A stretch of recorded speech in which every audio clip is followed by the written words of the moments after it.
playing for the Boomers. The JackJumpers will have to do it the hard way, but that's nothing new to Scott Roth's men.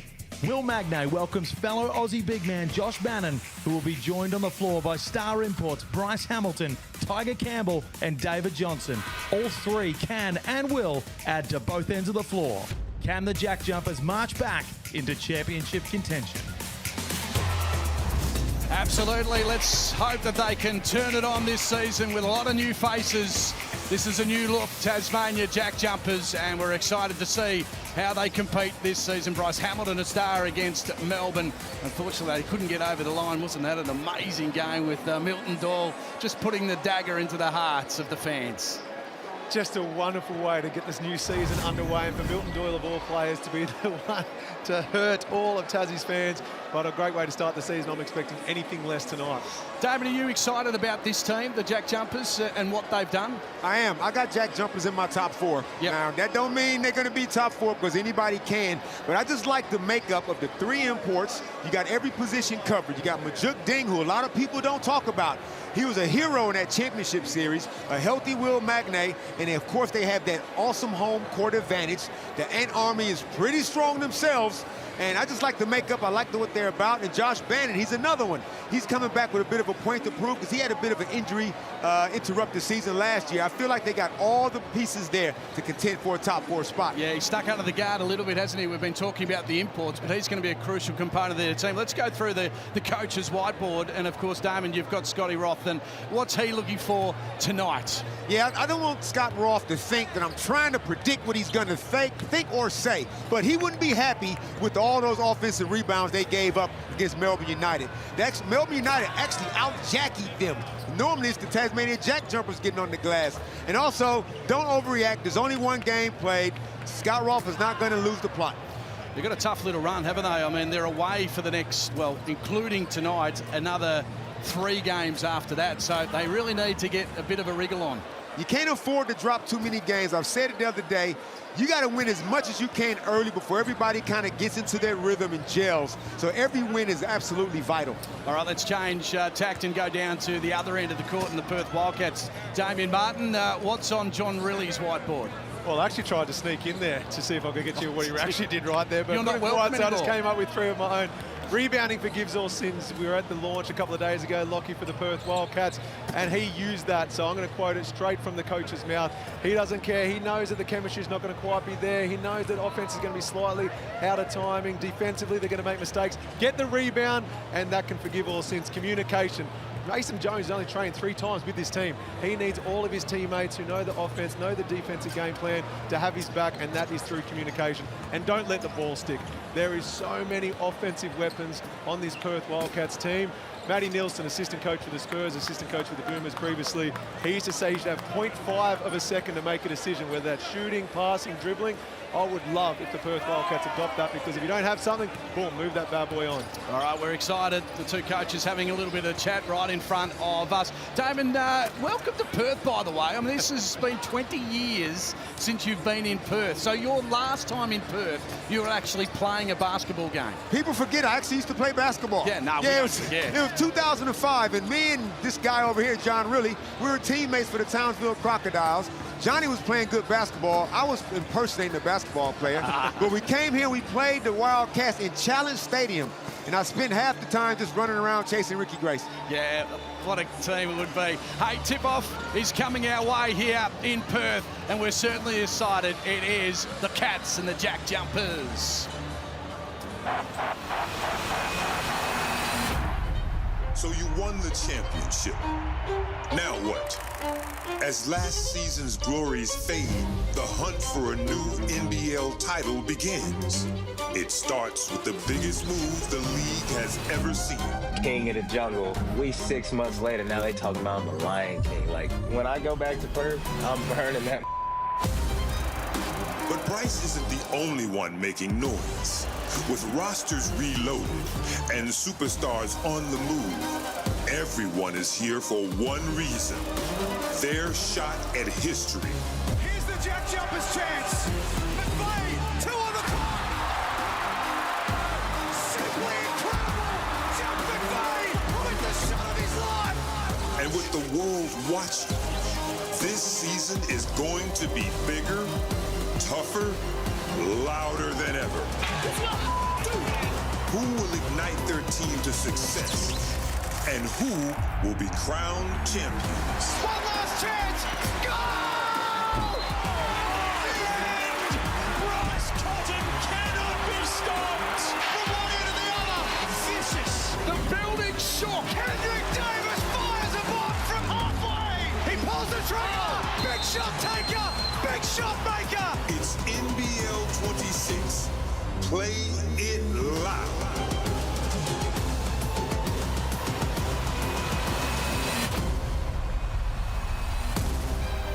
We're in Perth and we're excited to have your company because it is the Perth Wildcats taking on the Tasmania JackJumpers. Hello and welcome to the Hungry Jacks NBL rookie round. And of course, these two big men will play an important part tonight. Will Magnay up against Joe Luala-Chul. Will Magnay, of course, we know plenty about. He's a star of the competition. And Joe, of course, well, we haven't seen him for quite some time. So excited to see how much better he is as a big man in the middle. Lockie Reed in commentary alongside Damon Lowry down the end and Damien Martin. Welcome, gents. This is exciting and I'm pumped for another season. Another game. There's not going to be any bad games, although we saw one in Melbourne just a little while ago. Yeah. But I don't anticipate this one being a bad game. Yep. Lots of fireworks. These two teams I have in my top 4, Damo, so it's going to be a cracker. We spoke about the two big men. There's so many good quality bigs across the league, but we're seeing two of the best, especially at the defensive end when it comes to shot blocking ability. So I cannot wait to see that matchup, and I think it's going to go a long way to determining the overall outcome. A couple of Joe's games back when he was at Melbourne United, just before he departed and went overseas, he had some big numbers. Do you expect the same Joe Luala-Chul, or is he going to be a different type of player? No, you roll that ball into the low block, and Joe is going to town. And unless you double team him, I'm backing him one-on-one, regardless of who's defending him. And I mean that respectfully because you've got Will Magnay, who I just gave a compliment to being possibly the best shot blocker in the league. But he is so good with ball in hand, is JLA. But can you bring him out into pick and rolls? Can you try to exploit him? How can you try and take him out of the game? Because he's a legitimate MVP candidate. That's going to be one of the headaches Scott Roth is faced with tonight. And I feel like JLA, when he played for Melbourne United, he only averaged maybe 22 to 24 minutes a game. Yeah. So you didn't get to see the full wrath of JLA. But Johnny Really's style, I feel like he leaves guys out there on the floor a little bit longer. Now, if Joe out there, if he's out there for anywhere between 30 to 32 minutes a game, expect a big explosion from him. Oh, enough about the big men, because it's all about the point guards. Me being, of course, an under-14 championship player with the Bulleen Boomers and two blokes that maybe went all right in the NBL. But, of course, Mason Jones is the big name. We, over here in Perth, waited for an import. Finally, about 10 days out from the start of the season, they announced that Mason Jones will be the man from the G League, MVP. It's an exciting addition to this team. Mate, I was curious how long it was going to take before you made a reference to your days as a Bulleen Boomer. So first game of the player, league, championship. Well, speaking of championships, Mason is a championship player as well. Won in the G League, was G League Finals MVP, and then when I hear him speak, it's all about the team and him adapting. He can be a bit of a chameleon. What is required of him? What style of player does he need to be on any given night to help his teammates get the win? I can't wait to see what that is tonight. And Tiger Campbell down the other end of the court for Tasmania. This is going to be exciting to watch. Another pure point guard on both ends of the floor, can D-up, can push the ball, can get his team organized, and I feel like he represents what Scott Roth wants. When Shawnee Mack went down with a knee injury, he wanted a point guard similar who he can just trust with the ball, always going to make good decisions. I feel like he's got the right guy in Tiger. And one basketballer who can do it all. I mean, she could play center, she could probably play in the 4. She might even be able to bring the ball up when the team's under the pressure, is Annalie Matley, and she joins us courtside. Welcome, Annalie.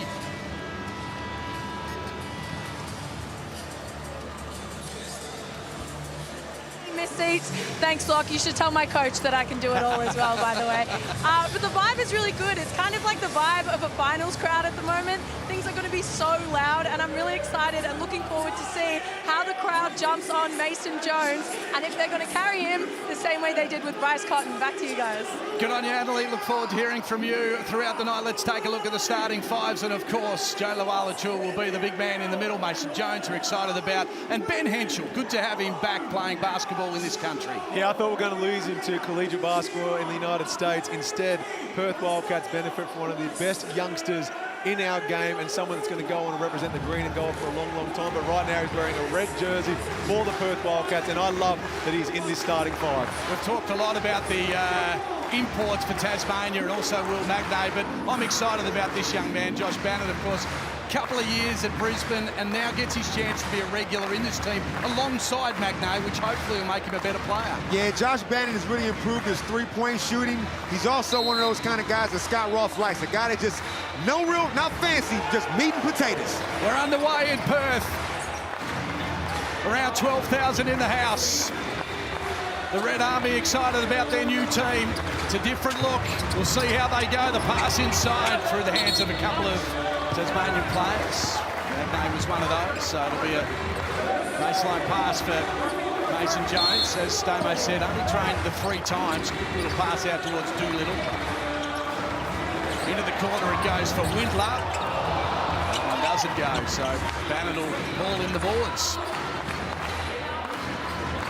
That's the type of looks you're going to back him to make more often than not. That was hope defense there. They had a mismatch. Left the player open by accident. Dylan Miller is a prolific three-point shooter, but first shot in the regular season doesn't quite go down for him. Creative little move from Hamilton. That's a nice little floater. A great start too. Keeps the fans standing for a few more moments, Damon. Yeah, JLA's playing a drop defense on that little ball screen, that little dribble handoff action. I'm telling you, that is not the D you want to play with Bryce Hamilton. You see that soft floater he just let go with the left hand.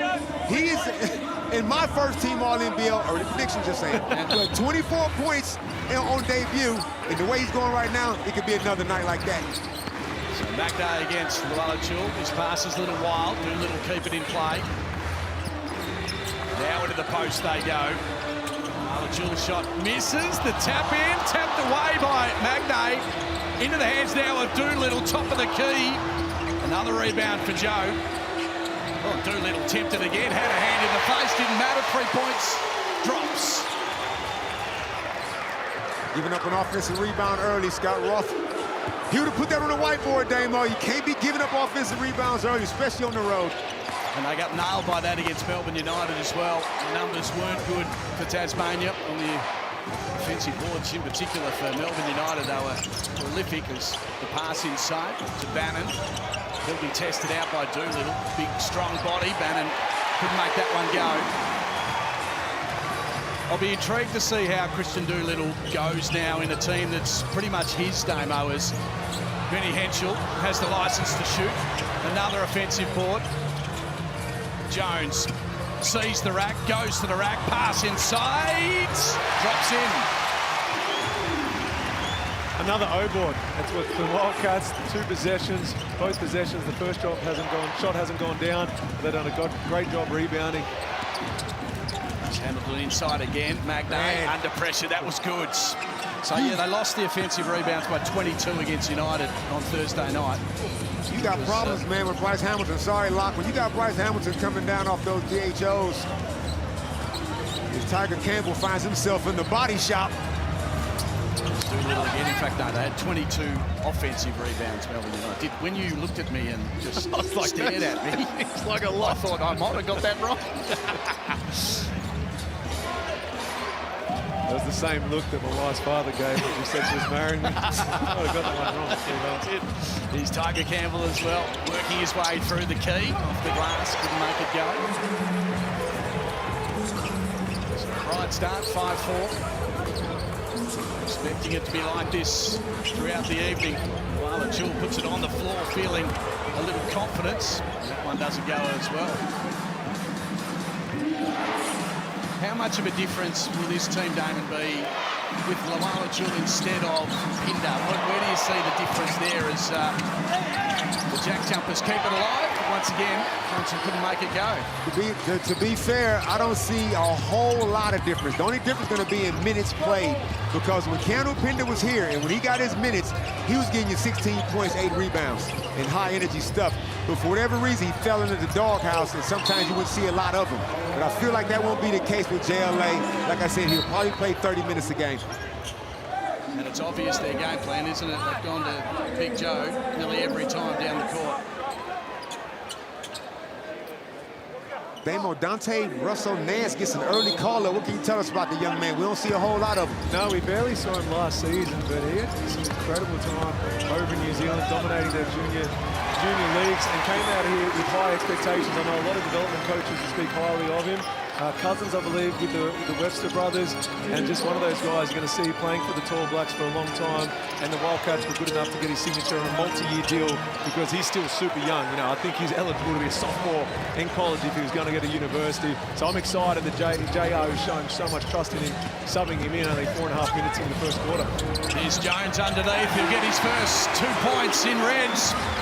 Answer your question though, a scorer. He's a scorer, strong-bodied scorer. Undersized, but he'll find a way to get to the rack.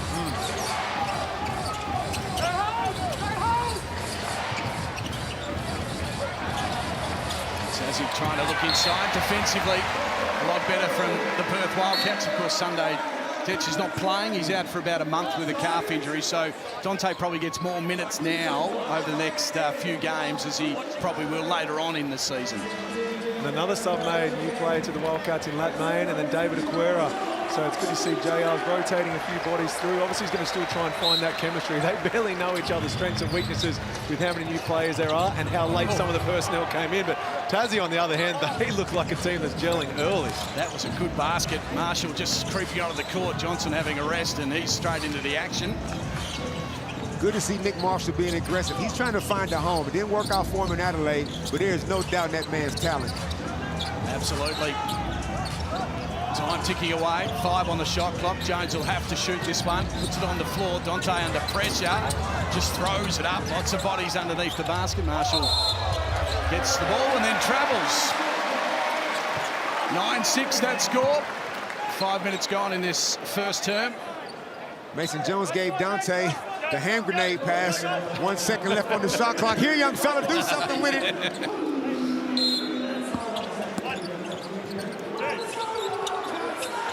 Pass to Doolittle now. Just goes on Doolittle time. Here's Christian. And he missed that one. He's a little frustrated. It'll be a Tassie ball. And Williamson also. So a few changes for both teams. Kobe Wilson didn't play the other night. Signed a 2-year deal from Seattle Uni. So he's a youngster. Wearing number 96. Who that reminds you of, Damo? That Agent 96? Was that Agent 96? The Jared Weeks rocking 96? Here's Marshall again, outside to Hamilton. Tempted for a little give and go, but under pressure, Bannon wasn't fouled, said the referee. Jones, the pass inside was good. Lat Main fed it off to Aquera, and the big dunk. Good transition, D. Way to move the ball in the transition. Got themselves an easy deuce. I think Bryce Hamilton is turning down a couple of shots. I mean, I know it's the Jackie way, but you're the best scorer on the floor right now. You got to get those shots up. That one doesn't go as well, so a couple of misses for the JackJumpers early in this game. Jared was 97. Agent 97. I had to quickly Google it before I threw you under the bus there. But Kobe's great. He had some injuries. He's finally back. This is his rookie season. But I think everyone in Tassie is going to fall in love with him. Absolute workhorse, but highly skilled. Great Damon, great team man back in the day when he played, but he puts you away any chance he gets. He's a great man. It's not a team in commentary. It's all about Damo. Just reminding you. Oh, he made me look bad earlier. Did he? Off air, he showed up. I'm like, Damon, you're looking good. And I'm saying this as I'm eating a burger. He's like, yeah, I'm running about 100 kilometres a week. And I said, you want some burgers? I said, no, I'm not eating that either. Here's Marshall, some good hands there. So he's provided some energy for the JackJumpers with another 2. Nice work from the young fella. He's loving his chance with some early minutes. And that's what Scott Roth has done since he's been in the league. He's giving guys a second chance. Some guys who might have fallen out of favor for whatever reason, you see him resurrect their careers, and Nick Marshall's the next one up. He's still young, and he's athletic. You see him getting on the rim with ease. He's never lost belief in himself, Nick Marshall, so good to see him being aggressive. Adley Maley on the court side. Yeah, guys, speaking about Nick Marshall, great timing by you. You can literally hear Scott Roth saying, don't give Mason Jones any space when he was catching the ball, getting the hardest defensive assignments on the court.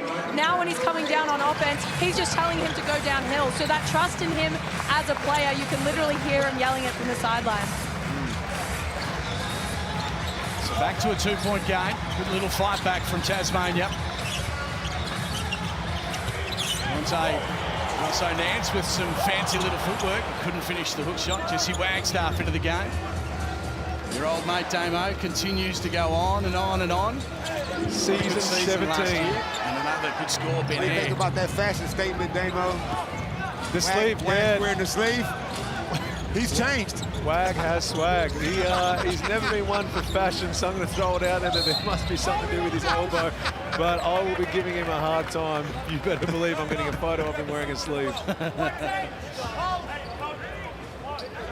Little foul in there for Ben Hare.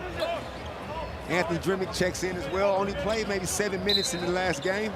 Game 1. Don't know if he's carrying a bit of an injury or not, but you know what you're going to get from Drim when he's out there. Here's Dante again. To the rack he goes for 2. So the bench on for Tasmania. And aside from Windler, the bench also on for the Perth Wildcats.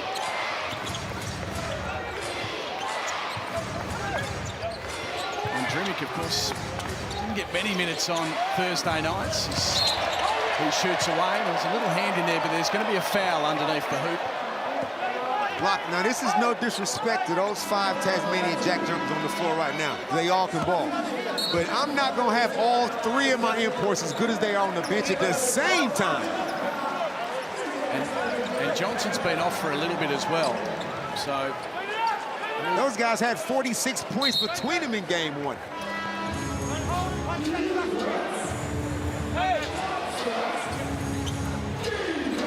change here. Bannon will come back on, but still the imports sitting down, all 3 of them. Still in the game though, Damon, so no sense of urgency as Drimmick floats it up underneath. Bannon, good work, strong work up against the lower Chul, who was standing over the top of him. And I love this, Benny Air picking up full court, trying to disrupt rhythm and timing, where the Wildcats start their offense.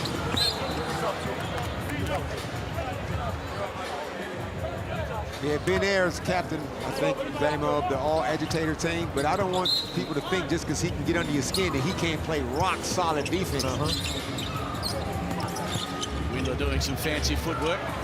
Chul from outside 3. How does he go from there? That one rattled around, and Bannon pulls the board and then loses possession. Wagstaff flying through, and he'll draw the foul. Wagstaff flying through. Yes, I said it. Did I see the arm sleeve above the ring as well? We'll see the replay, I'm sure, with thanks to Amy, because Wagstaff looked like a 22-year-old Jesse. Here he comes. Oh, that is... not the sleeve, but the hand, I reckon. Might have just gone above. He needs to wear a glove. A couple of shots coming Jesse's way. We're all tied up. 13 plays 13. But Jesse is looking pretty svelte. Looking like he's trimmed down a little bit. Not that he was carrying a lot to begin with, but he's definitely looking in great shape. He is. He's the ultimate pro. So in the off-season, he wanted to play a little bit lighter.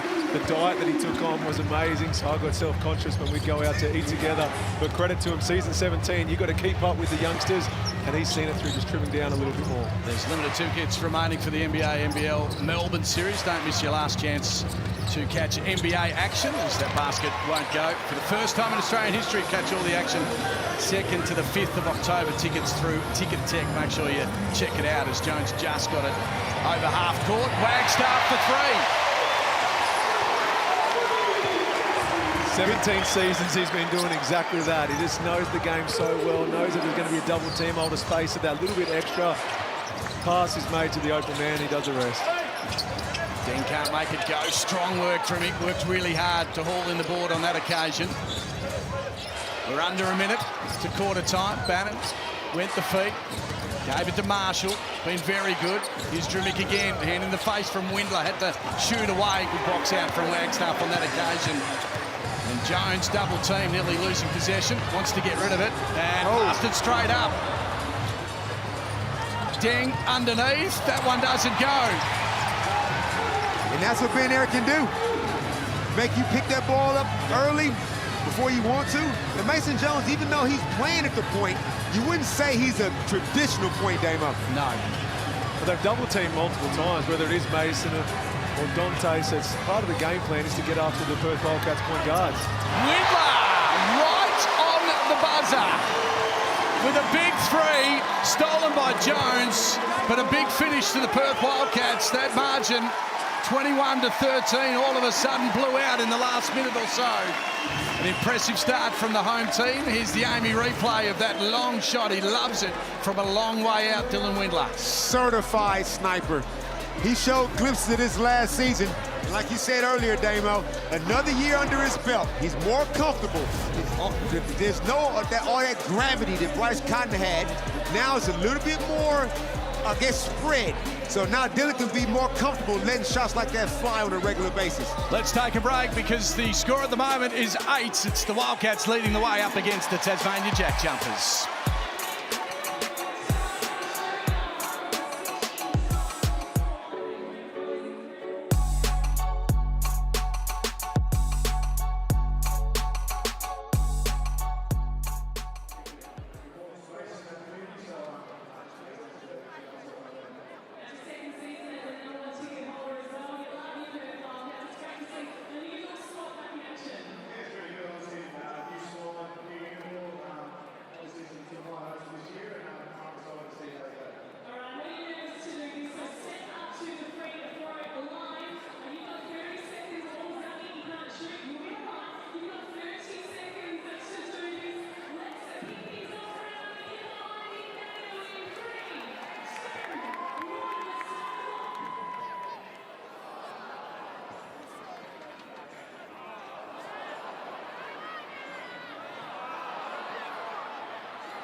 Welcome back to the jungle. A bright start for the Perth Wildcats. They're 21, the JackJumpers just 13. It was tight until, Damo, about the last minute and a half of that quarter, and all of a sudden, a few back-to-back points for Perth just blew it away a little. Yeah, the only difference was some big threes to close out the quarter, so wouldn't be reading too much into it. It's for Tassie JackJumpers fan watching from home right now. Haven't scored yet from the three-point line for the JackJumpers, so we're looking out for that as Ben Air works his way towards the baseline.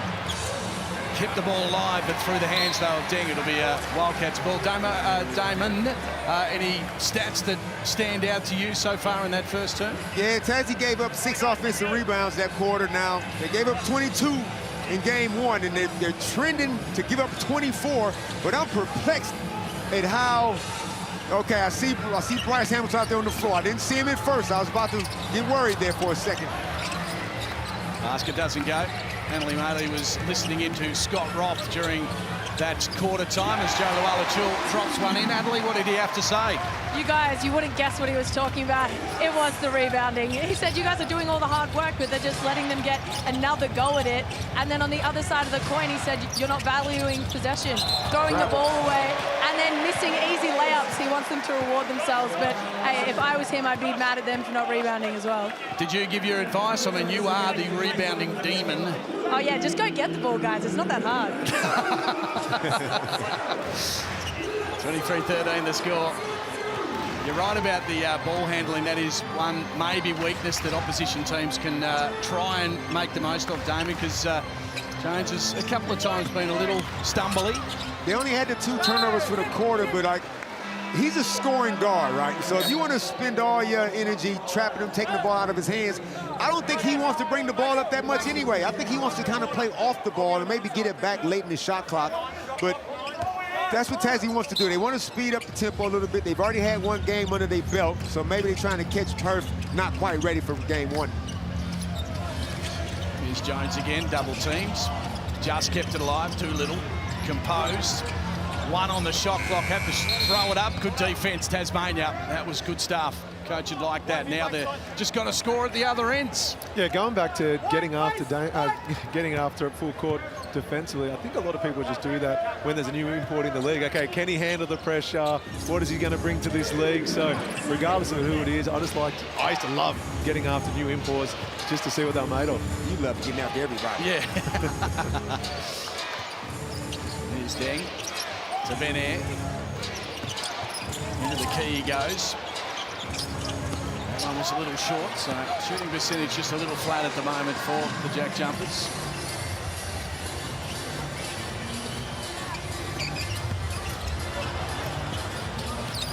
Wildcats nearly lost possession. Johnson and also Hamilton were reaching in. That is tough. And that'll be a foul called. That's what JLA can do. I mean, he can shoot the 3-ball, but he can face up and put the ball on the floor. And when he's going to his right, and he gets that runner, this is a tough move. He obviously caught Bryce Hamilton reaching in. But that might be the situation on the floor that you might send a double once he puts the ball on the floor. But Damo, can we talk about David Johnson? Now, we saw how he shot the ball in game one. We saw how he shot the ball in the warm-ups today. He has one shot as a point guard. You got to know, we got to get this man some shots. I'm all for equal opportunity, but let's be serious. Yeah, even if he misses the first one, even if he misses the second one, you know that this guy, when he gets it going, he can be a game changer for you. And we were out here during warm-ups, and we looked at each other going, wow, this shooting technique is absolutely beautiful. This is textbook. So I'm hoping right now we see exactly that, a play called for their shooter. So back to the starting five for the JackJumpers. Hamilton, little pick and roll, and the shot. Rattled around, but it'll be a foul against Windler off the ball as the screen was set by Magnay. A little bit of hugging going on. So 12 points that margin, bit of work to do for the visitors.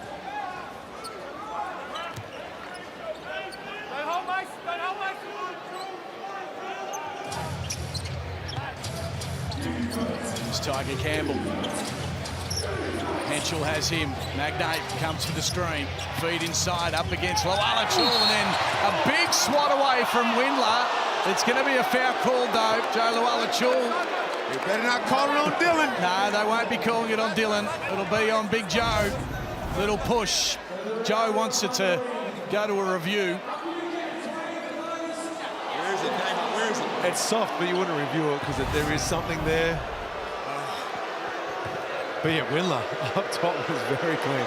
And I love the aggression of Magnay. He's going off the dribble. He's going to test the defense. Managed to draw one and get a couple of freebies. A few boos from the Wildcat fans on the Amy replay. And Will Magnay's not going to take, 20 shots a game, but I feel like he can be way more aggressive, like you said, Daniel. When he's facing up 12, 15 feet out, he can put the ball on the floor 1-2 bounces and use his athleticism. Make sure you check out the WNBL because it's coming your way. And on Saturday, October 18, the WNBL season starts at John Cain Arena. Opal's captain, Caleb George, will light up the court in the Flyers colours for the very first time, while Jade Melbourne returns to the WNBL after her breakout WNBA season. This is world-class basketball, and we want you to be involved, so grab your tickets available from WNBL.com.au. You can see the 30 rebounds that Annalie Maley will haul in each and every game. She is an absolute superstar, and we're lucky to have her courtside with us tonight. But when it comes to rebound, there's no better than her. But I've been told the Perth Lynx, they've still got an import to announce. So I can't wait to hear a decent who that's name, be. I'm told. Yep. Could be a big name. So we look forward to seeing who that is. That was good work from Hamilton at the other end, and good defense also from Magnay. So a couple of quick fouls for Joe Luala-Chul. Might see him sit down. Aquera will come onto the court. He's got the two. Joe, not just first game as a Wildcat. Sorry, Lockie, not just a shot blocker, Will Magnay will put his body in line and take a charge. And on the other end, Bryce Hamilton, they set that screen a little higher out. adjusted so he could get downhill some more.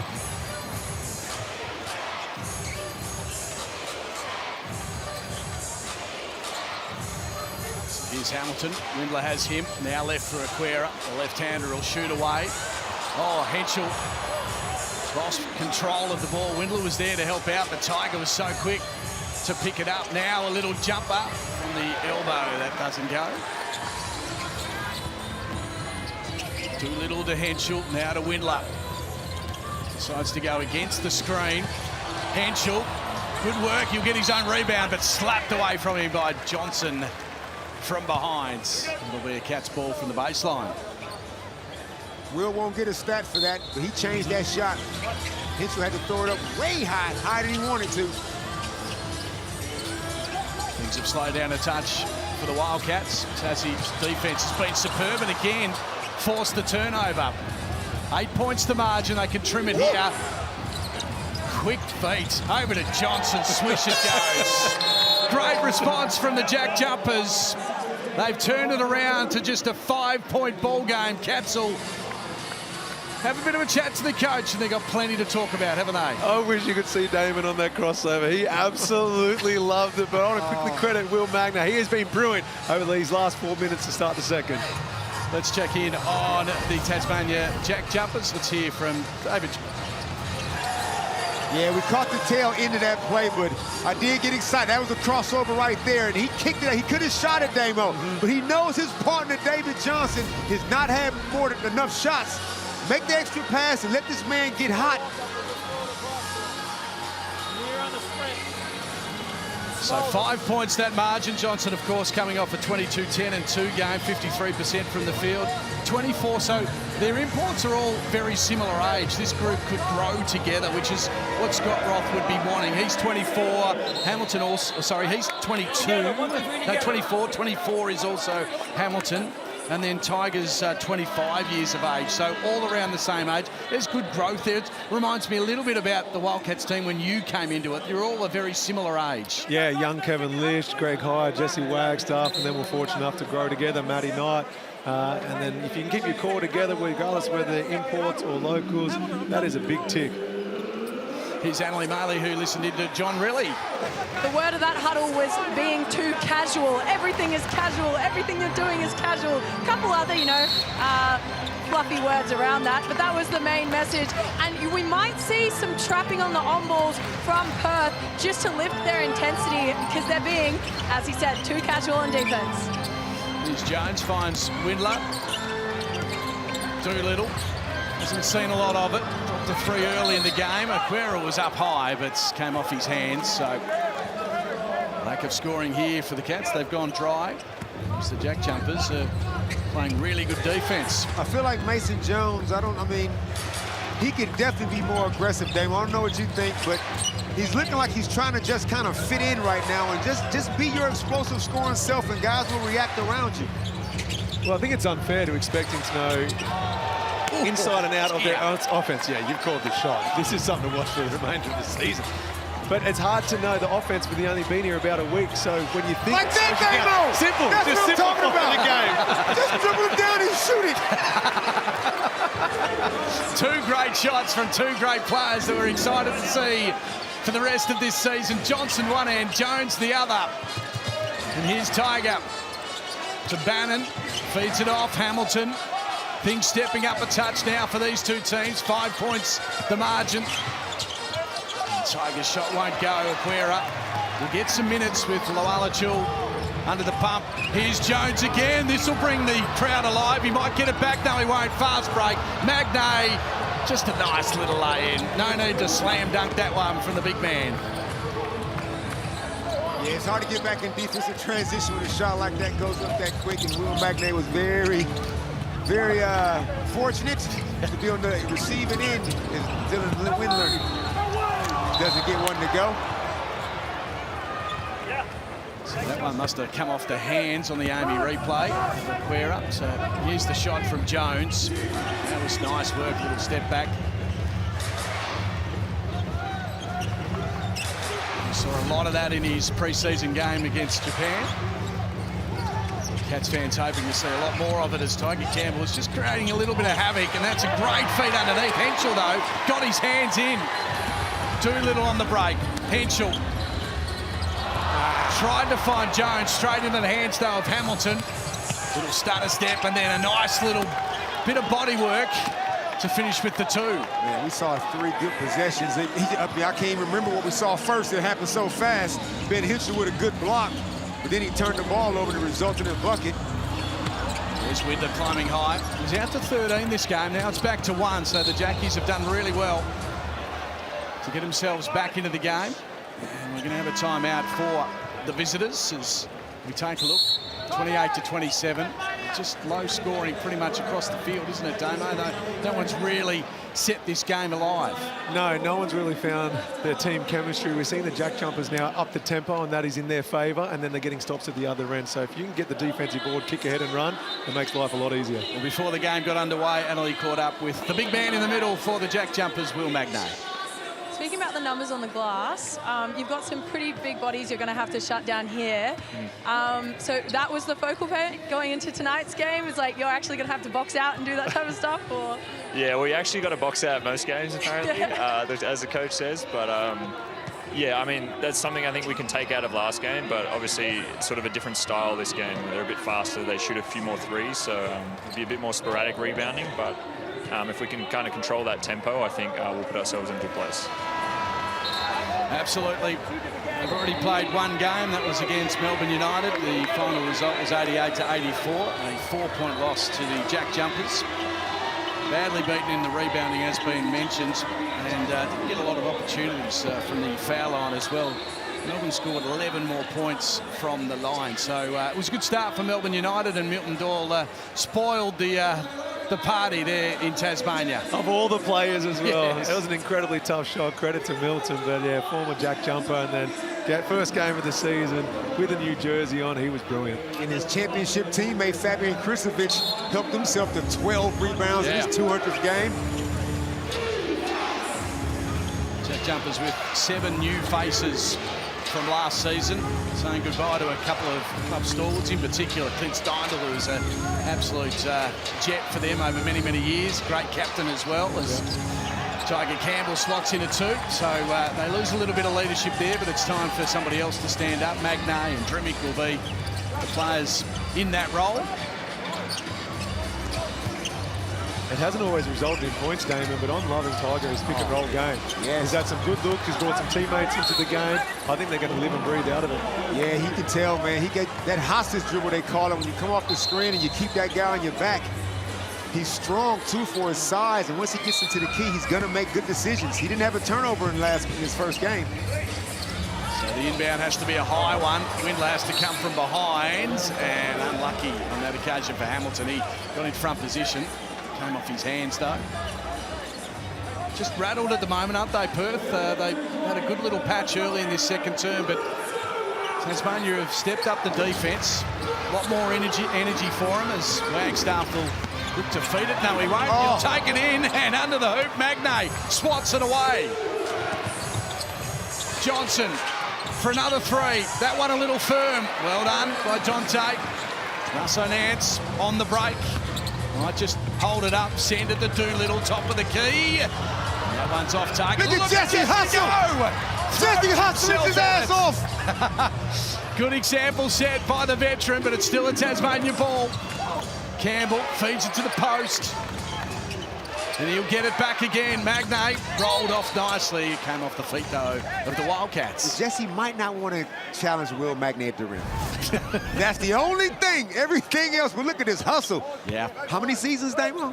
This is 17th, and we spoke about the timeout that JR was demanding for his teammates to step up with intensity. Well, that's one way to lead and try to bring it out in your teammates as the skipper of the club when they're down on the scoreboard. Tasmania leading by 1 now. Been on a real roll here. They're struggling to find scorers.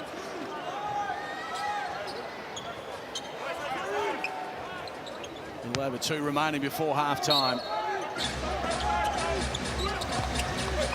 Looks for the pass in, Magnay.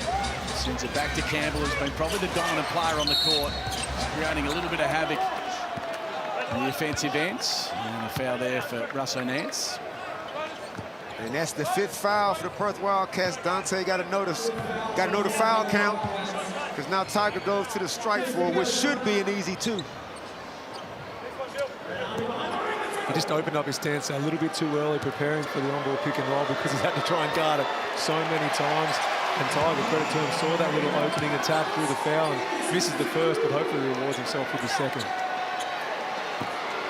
As we wait for Campbell to shoot away, Supercoach NBL is back with Beat the Coach, presented by Choice Hotels. We love Choice Hotels. Each week, Montrez Harrell picks his team. Your challenge is to beat it, do that, and you're in the running for $10,000 for the end-of-season prizes, plus weekly cash and Choice Hotels vouchers. Sign up now. Montrez's team up against you. It'll be a little bit of fun, with thanks to Choice Hotels. Is down the other end, so it's 2 points that margin, 30-28 the score. Still the Cats with the ball for the inbounds. To Doolittle. Needs something from him. He tries to muscle his way in, and Big Dude does exactly that. And that was Christian Doolittle to a T for what we saw at the back end of last season. He was just so efficient, used his body, got to the positions he wanted. Let's hope we see more of that if you're a Wildcat supporter. So they've changed it up a bit, haven't they, Damon? I mean, Doolittle's now playing in the 5 up against Magnay. McQuarrie's off, and so too Joe Luala-Jewell out from the 3-point line. And that's the versatility this Perth Wildcats team have. You can go small ball 5, but I like the way Doolittle got into the shot blocker's chest, because if you give Will Magnay space, he'll make you act like a center on the volleyball team. Putting it on the floor, Wagstaff, and drawing the foul. A little bit of experience there. And that foul will go on Tiger Campbell.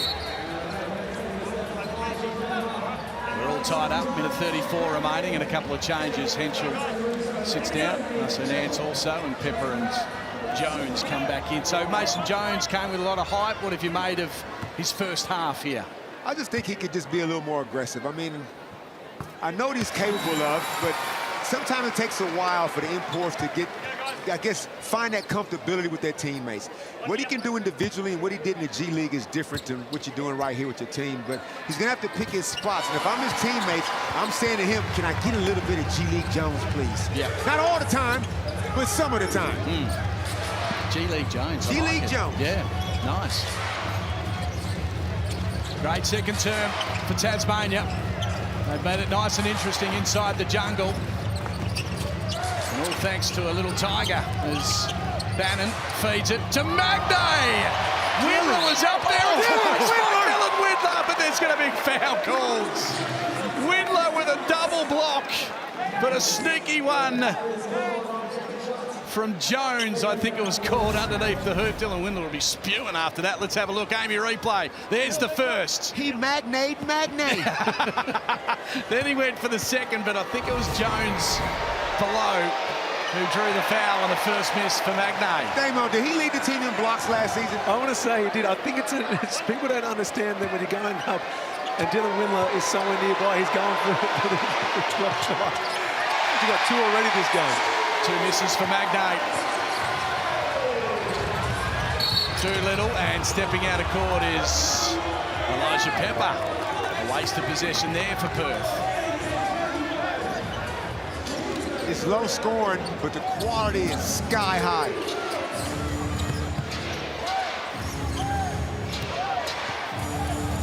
And cheeseburgers as well. Hungry Jack's looking after us, of course. The double miss, the code word backboards. Will Magnay feeding the locals. Is the hand in there? Surely it was a foul. It was just a slow call. A little swinging arm from Jesse Wagstaff.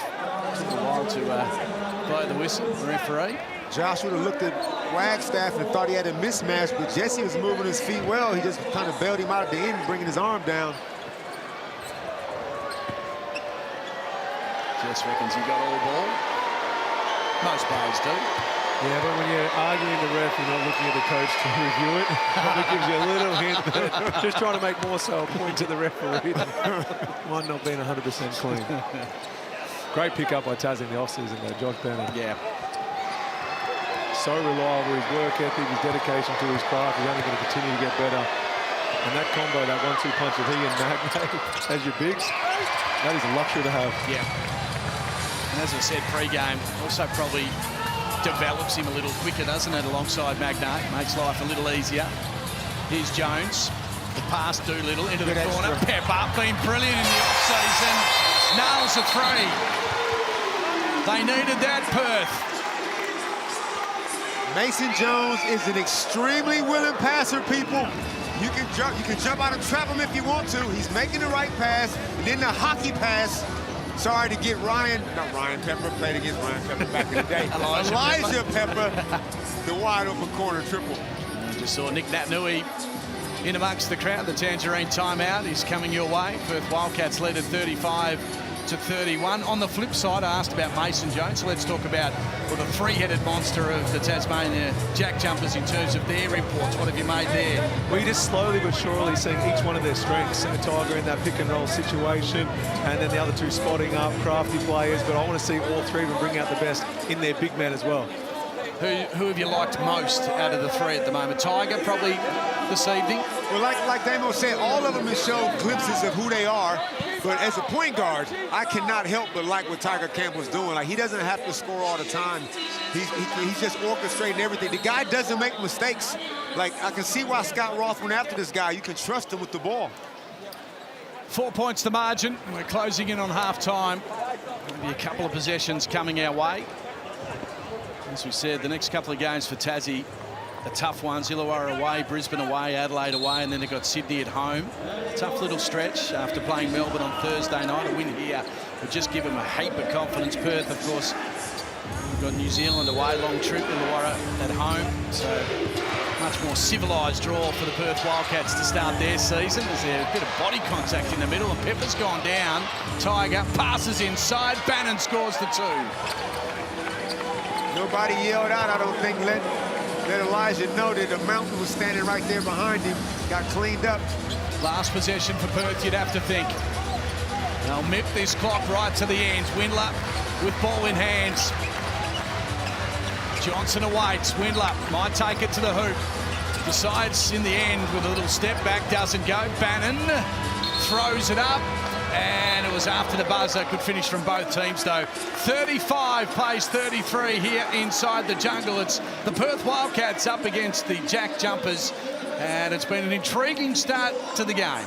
Yeah, both teams still trying to figure out their opposition, how to exploit the other team's weaknesses, but in some times still trying to develop that chemistry within their own team. I thought Tassie did a much better job of that in the second quarter, and it resulted in them going into halftime only down 2, despite a double-digit deficit in the first quarter. Yeah, Tassie took care of the glass. They cleaned up their possessions, and they got the ball into their best scorers' hands. Got ourselves a ball game. All right, we're going to go over to Annalie Maley. She's got Bryce with her, but it's Bryce Hamilton. Yes, I'm here with Bryce. It's not Bryce Cotton, but it is Bryce Hamilton. How are you feeling in the game tonight? How did that feel? It's a pretty close game at the moment. It's been real good so far. You know, it's going to be a tough game for us. Perth is a really good team. It's going to be a dogfight. And this crowd, this arena, like, how does it feel to be out here? It feels great. We know that it's a great crowd, very electric and everything. So, you know, we're very excited to be playing here. And in that first half, I think you guys are losing the rebound count by a little bit. What would be the message going into the second half? Just got to continue to box out. You know, we're boxing out. Sometimes the ball's just not going our way, but, you know, we just got to keep doing our job. Yeah, best of luck. Cheers. There he goes, Bryce Hamilton. It's the Wildcats leading by just 2 half-time here inside the jungle.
Wildcats!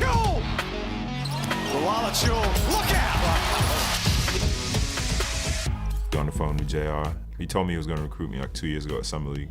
The ball kind of started rolling from there. The basketball side obviously made sense. When it became kind of like a reality that it was something I wanted to explore, I had to get the tick off from my wife and talk to the kids to make sure that they were comfortable with the move. Once they were comfortable with it and it was something that they got on board with, the decision was made.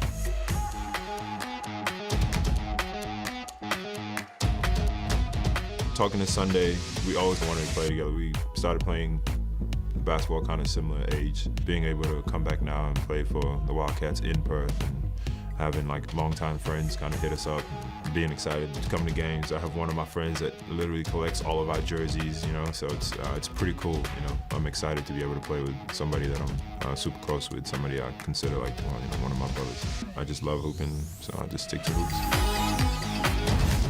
2 points is the margin here in Perth. Joe Luala-Chul back in red, returning to his hometown, and he started well, 8.7 rebounds in 10 minutes of basketball, but unfortunately he has the 2 fouls and sat down for a fair bit of that second term. It has been intriguing because the Cats were doing really well with him on the court. Unfortunately, he had to sit with a bit of foul pressure. Yeah, he picked up that second foul just when he was getting on a bit of a roll. But you can already see what this man is doing. Pencil him in for a double-double every single game. If he doesn't get in foul trouble, he's going to probably play 15 minutes in this second half. It could be a big double-double, Damo. And you rattled off some good numbers that he's already got despite the foul trouble. And he's coming up against one of the best defenders in the league. And someone has had influence on this game in Will Magnay. So JLA, legitimate MVP candidate. But that matchup in particular, I said at the start, I'll back myself in. That'll determine the outcome of the game, is who has the better second half out of those two players. Here's the Hungry Jacks highlights, and of course he is amongst it. Don't you worry about that. As I said, the 8.7 rebounds in just 10 minutes. It's great to have him playing in the NBL, but also great to have him playing in his hometown. He was a star for Melbourne United, and they would have loved to have had him on shore, but nice to have him playing in red. 100%. And what's really good about the NBL these days, teams are spending money as we look at this Blacksmore shot chart. But teams, we got to spend money, Damo, to keep guys like this from going to Japan, from going to Germany, all these other places. And now our league is only going to get stronger as a result.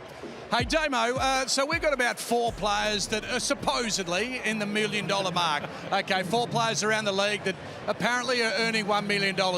Take us back 10 years. What was the salary cap? How were players being played? Because I reckon there's a massive difference. I guarantee you there's a massive difference. If I'm correct, I want to say when I first joined the league, it was a hard cap of $1 million with a maximum individual salary of $175,000. Now, I don't want to throw any of my former teammates under the bus, but I look up there in the VIP section here at RSC Arena, and there's a guy by the name of Sean Redditch, and I'm pretty sure he was on the maximum, and deservingly so. So a lot less money back then, but credit to these guys, they deserve it. Look at the amount of bums on seats, look at the amount of kids they're inspiring, and if they're giving JLA $1 million, he's worth every cent. Well, I tell you what, Will Magnay is worth every cent that the JackJumpers play, because he is a superstar, and if he can stay fit, and as you said earlier on, play more minutes than 25, 30, if he can chalk up 32 to 35, they're going to win more games than they lose. Yeah, Will Magnay's just been great. He's had a great offseason, represented the Boomers in the Olympics. Now that he's back and he has a nice quartet, a nice triplet of imports around him, as well as Josh Bannon. One thing about Will Magnay, he might not trouble the score sheet, but he gets stats that you don't see. He changed his shots. He sets all the great screens to let all those scoring imports get down here to get buckets. He's an all-around good team player. How much did you get paid in your first season of NBL? I got robbed, 50 grand. 50 grand? 50 grand, Chuck Harmison, and I loved it. I spent every dollar of it. Did it go up at all, or did it stay around 50? I made a couple free throws this one game, and then I got a bit of a raise. Very nice. Greg High's first salary as a development player, he tells his story, so we won't be sharing it. $5,000, didn't get it put on paper. The Wildcats paid him $4,000. He says, where's my extra? They said you should have signed some paperwork. Ripped off. There we go. We're going to take a short break, and the second half coming your way. It's the Wildcats lead by 2. It's been a good game so far. It's going to get even hotter straight after the break.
basketball and play alongside your mate. It's actually not as bad as I expected. I could have given you some really bad.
It's actually not as bad as I expected. I could have given you some really bad ones. I've got some doozies over the years. I feel like you played in the league for 17 years, you've got some doozies, and that's actually not too bad, so I'll take that. What would I tell him?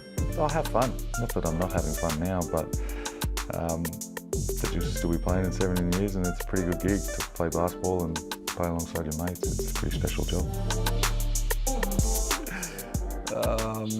First of all, shave your head. I like the shoes. A little more time in the sun, a little more time in the weight room. Just be ready for the long road ahead, I guess, I would say. Yeah, be ready. Couple of key players in the NBL. It's Hungry Jack's rookie round. So to celebrate, scan the QR code, which will be coming up on the screen. Get your phones ready and unlock rookie rewards. So do it now. Scan the card. Sign up now. NBL.com.au rookie round. Excited to get this second half underway. Hey, Damon, you said 50 grand in your first year. I've just been text through that after your championship year. So was that your first year, the championship year? First year, yep. 2001. It was doubled to 100 after your championship year. Who's putting my business out everywhere, and it was doubled. I thought I was rich, too. Well done. It was a great thing by the owner to do exactly that. He looked after you. Fair enough, too. You're a star of the competition. Here's Joe. Oh, Joe! Taking it all the way. Beautiful pocket pass from Dylan Windler. And JLA did the rest. That's how you come out in the second half. He's the first player into double figures in this game. And as we said, playing limited minutes. The shot is a sweet one from Hamilton as well. In this sweet, like you said. In this sweet, man. So sweet. Who's is better, Johnson or Hamilton? It's hard to tell. They both. JLA again, looking for Jones, trying to get away from the defender. Oh, they leave him alone, and that one's a little short. He's disappointed with himself. Magnay will help out Hamilton. Big man's the point guard at the moment. JLL nearly steals it. Tiger Campbell now with it, top of the key. A little push off from Jones, the pass a little wild. Well done by Bannon, kept it alive. Jump shot sweet as well. The more time Tiger spends with Bannon, with Magnay, the more that is going to become an alley-oop dunk. The way he's just using that on-ball screen, I hate going back to it time and time again, but he's so crafty and so hard to guard out of it. He's causing headaches for the Wildcats defenders. Into the corner and a little travel for Doolittle. So they seem to be just taking the ball out of Jones's hands to start this second half, and Henschel on that occasion was running the points. See, now guys are playing in kind of unfamiliar role. Like Ben Henschel is a scoring two-guard. Yep. He doesn't need to be out there with the ball initiating offense, you know, manufacturing stuff out of a pick and roll. I like to see him being aggressive, but he's kind of got to look after the ball a little bit. 37-38. JackJumpers in the lead again. Campbell for three. Great rebound from Bannon as well, really aggressive. Now demanding some movement from his teammates. Hamilton for three again, a little short. Well done by Bannon though. He got his big frame in there and at least kept the ball alive. Magno was there to help him out. Now Hamilton tucks it under the arm. In for two he goes. Normally when you give up 2 offensive rebounds on the same possession, they're gonna score. Looking inside is Henschel. The mismatch here. Doolittle will love this. He'll be licking his lips against Campbell. Decides to pass it out though. Henschel needs a shot to drop. He's struggling from outside the arc. And that continues as the pass will go inside. Bannon did really well, and a block shots. Henschel from behind. We'll have a look on the Army replay. Looked pretty good for me. It was a great little seal. Oh my God. Oh my God. Oh, maybe not. Well, it was clean with the ball, but there was some contact, I think, on shoulder and maybe head. Lucky to get away with that one. Here's Johnson shooting away and scoring as well. This is a great start to the second half for Tasmania. They're turning up the heat now. I don't know how that stroke looks on TV, but live, it's just a thing of beauty. A little bit of contact there as well. Windler to Joe, and JLA scores a nice little two. They needed that one. 4 points now, that margin. Bannon's been electrifying in this second half. It's only gone a couple of minutes, but he is on fire at the moment. That one just doesn't drop. And Henschel really aggressive, and will finish it with a double-hander. That's the sort of hustle you want to see when you're down in front of the hometown fans. He had no right getting that. That's just one guy who wanted the ball more. And they're the type of players that the rest of your teammates jump on your back. The Red Army gets involved, and they can be game changers. Scott Roth just sending a little message to Tiger Campbell. Maybe just go just a touch harder. The Amy replay was a good one. And Henschel struggling from outside, but that might just give him a little bit of confidence to get himself going. What is he from three-point land over there? It's, I need my glasses to see that far away. Ben Henschel, he's had a few goes at it. Now, hasn't got one to go just yet. Ofa. But you can still be an impact on the defensive end. Good to see him doing that because he don't get a lot of respect. It's not like he has a defensive reputation. And there's an offensive foul on Magnay. Just getting in the way of Windler. What a nice guy. Just goes and checks him out. You would have done that. Would you? I didn't have shoulders like that. That's true.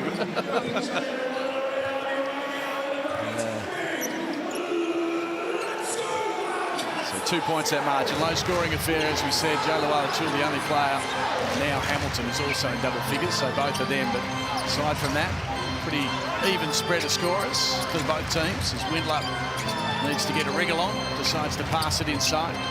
JLA again. Not many are going to stop that one. Soft touch by JLA.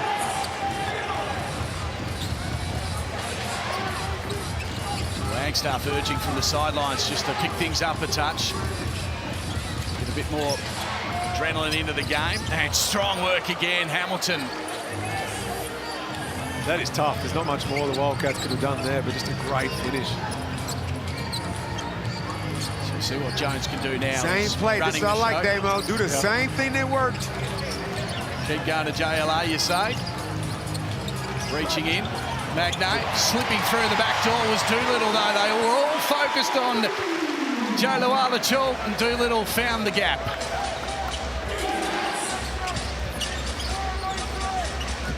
Tiger up against Henschel, leading into him. Magnay to Hamilton. He goes with the floater. That one won't go.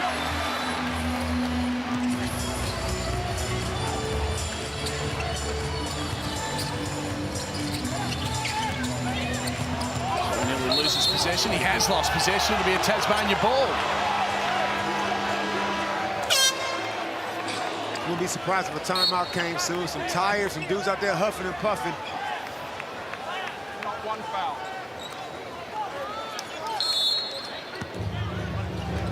Johnny's doing his customary working the refs, keeping them on their toes.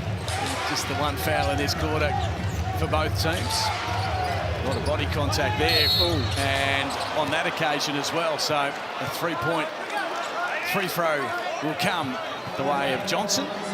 Fouls on Jones.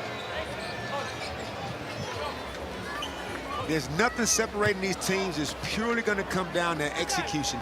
Who can execute on defense for a stretch long enough to eke out this win? Because I can't see any of these teams blowing each other out. This is going to be like a 6 to maybe 8-point win at the most. These fans are a little quiet as well. Annalie Maley is amongst them. Annalie. Oh, hey, question for Damon. Back in the day, if there was a coach's challenge, would your coach let you do it, or would they be like, nah, he's pulling my leg here? Would he listen? Nah, see, it'd have been Brendan Joyce who was challenging the referees every second of the game anyway. I had to calm him down. Yeah, I figured that was the case. I was just curious, you know. I caught up with JLA a couple of days ago, and Joe said, hey, do you remember playing against me? And I was like, yeah, I remember you. Like, one of the best players on the court. It's great to be out there. And he goes, yeah, you took 3 charges on me. All of them were blocks. So I guarantee if there was coaches' challenges 5, 6, 7 years ago, he would have used some. Couple go Johnson's way. Out to a 2-point lead for Tasmania. Marshall with plenty of pressure. They're really piling the pressure on Jones. Welcome to the NBL. Now he's in his face again. Looks to pass. There's a bit of a slip. JLA decides, I want to go myself. Throws it up and it doesn't go. Here's Marshall. He's very productive when he came on the court in the first term. Put a bit of life in the JackJumpers. Johnson looks to pass it. Ben Air. Into the key he goes. Lots of ball movement, but the open shots aren't coming. In the end, it has to be a left-hander from Josh Bannon. That won't go. So the challenge for the Cats this year is Doolittle just steps into a big 3. That doesn't go. Is to be a better defensive team. Last year, they were scored, I think, the most against throughout the season. I think everyone was expecting the Wildcats to average 100+ this season, and they still might because they've still got a lot to go. We're learning each other's strengths and weaknesses, but defensively, John really would have to be impressed with what he's seen so far for the majority of this game. Yeah, you can definitely see it focused. Like, you got Ben Henschel picking up the ball full court. He's making life as difficult as he can for Tiger Campbell. Windler's out there doing his thing. Windler's out the air blocking shots. I mean, everybody's out there giving it their all. It's just, like I said, it's going to be who can execute the best down the stretch.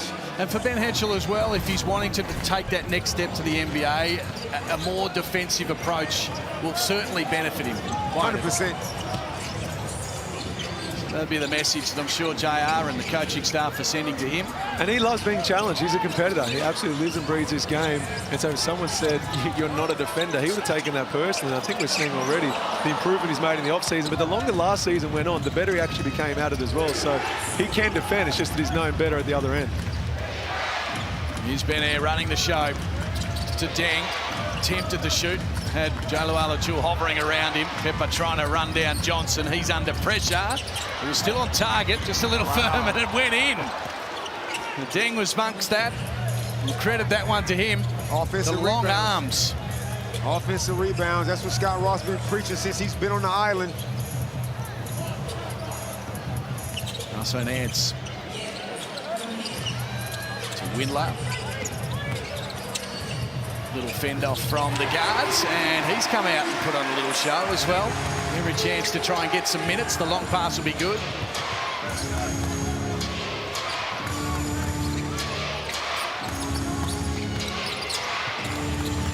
Another one now to Johnson. Open key and drives, draws the foul. Windler got there a little late. And that's what a shooter like that, with a shot fake, you got to go flying at it. And now David Johnson gets himself to the strike. Elijah Pepper closed out hard, tried to run him off the 3-point line. He did, but still led to a 2-point opportunity. Johnson back to the line he goes. What? So he missed one before as well. He had the 3 attempts and just got the 2 out of the 3, and now he's missed his first of this. Even the misses look good. And Magna, of course, already given away the cheeseburgers. Hungry Jacks, great supporters of the NBL. Love a good burger. You wouldn't notice by looking at me, but love a good burger. Might even smash a couple on the way home too, Damo, to be honest. Using those... Just go through the free cheeseburger? Yeah. I like 2 cheeseburgers for Hungry Jacks. Just that sort of gives me a nice little... I was wondering why I saw you go through drive-through twice. Just a cheapskate didn't want to pay for the second, used the code twice. Oh, yes. And that pass inside, there's a bit of holding on going on. Benair says, no, I wasn't, but the referee disagrees. Good patience by Dante. He waited. He saw the switch, saw Ben air down there on Jesse, and Jesse's a wily vet. I feel like you got to go through Dylan Windler now with this group on the floor. Pass inside, Wagstaff. Very good move from the veteran. A hook shot from Jesse Wagstaff scores the 2. It's the sleeve, Damo. It's the sleeve, it's got to stay. What's he up to 9 points? It's got to stay. Former coach of yours texted me earlier on saying go the sleeve on the arm and then maybe put one on the leg as well. Oh, which coach was that? It was one of your first. Rob Beveridge. Yes. Well, we've been speaking about the importance of offensive rebounding. Bevo used to say that the possession game is the most important part of the game other than the scoreboard. And he used to say, hey, you give me some offensive rebounds. You give me 12 possessions, you only get 5, I'm going to beat you in a game of one-on-one. And he was saying this to Kevin Lish, MVP of the league, like, Bevo, you could have 50 possessions. Kev could have 1. He'll win 2-0. But the importance of the possession game. So shout out to Bevo. If you're listening in. 3 points to margin. Tasmania doing a really good job to hold this lead. I think Marshall's done a good job, too, bringing the energy. Yep. That was always going to be a little bit of their challenge, was the depth, Damon, of the Tasmania JackJumpers. But if you're Drimmick and you're Benair and Marshall can step up, as this man is absolutely tearing it apart in the 3rd term. I demand a replay. I demand an Amy replay. He's having a big term, don't you worry about that. He's up to 17 points as Jones loses possession. Here's the replay. Watch him reject the screen. Round the back, whoop, into the key. No help, easy deuce. And they ran that play, Damo, the last 3 times. Put Bryce Hamilton in a middle ball screen, and on his left hand, well, it don't matter which hand. Yeah. Well, good luck to you. So on a roll now, 5 points. Is that lead for Tasmania? So Bryce Hamilton, 11 points in this 3rd quarter. Oh, he kicked it. Give it back. Cheering away is Damon, and a little bit slippery is Benair. And player safety. John really cannot believe that you can slip and slide in a game of basketball and not be called for travel. How is that not a travel? He covered some distance there as well. So the Cats will go back to Joe Luala-Chul and also Christian Doolittle. They need a spark of some sort, don't they? Because this crowd's just a little restless, and dare I mention his name again, but it's these type of games that, and this type of the game where a certain Bryce Cotton would come to play and enjoy himself with a 15-point quarter or something like that, which is what Bryce Hamilton's doing right now for Tasmania. Yeah, Bryce has just loved playing on this court, so it doesn't matter what their surname is. Common sense prevailing there. I like that they don't call that a travel. That's just an honest slip, and then they stop the game to dry it up. So let's see what Hamilton can do now. 3 on the clock. Here he goes again, under pressure. Great D. Was good D from Ben Henschel. Now can they score at the other end? So there's a bit of body work down on Joe Luala-Chul. Williamson trying to use his body on him as Henschel goes up against Hamilton. That one doesn't go. Deng with the long bomb. It's a little short, but I tell you what, that was a brilliant 3rd term for the Tasmania JackJumpers. They really put on a show. They stifled the Perth Wildcats, and they lead it by 5 at 3/4 time.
Welcome back to the jungle. The final term coming your way. 21-14 in that third term for the JackJumpers. They were fantastic. There's Nick Natanui, the #1 ticket holder of the Perth Wildcats, former West Coast Eagle. Reports that he might be rejoining the club as a ruck coach as well, so be nice to see him back in the AFL system as this team has been on fire in the third term. Jolawala with the pressure on Magnay. Hamilton's been the live wire. Good hands, Henschel. Oh, he took a lot of steps, but he still scored the 2. Yeah, they kind of teach you not to throw that pass up the court so far out of the corner like that. That's just only bad things can happen. Maybe that'll inspire the Cats. Here's Ben Air trying to retaliate. Another rebound, double-double now for Jolawala.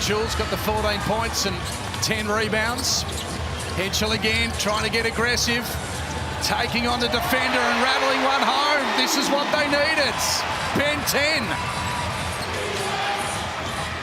And he got himself going at the defensive end. Wasn't shooting the ball all that well to start the game. Got us a couple of steals, a couple of easy ones. And now he's playing full of confidence. There's Deng looking inside. Marshall under pressure from Jones. Ben Air again trying to feed inside to Magnay, and there'll be a foul though.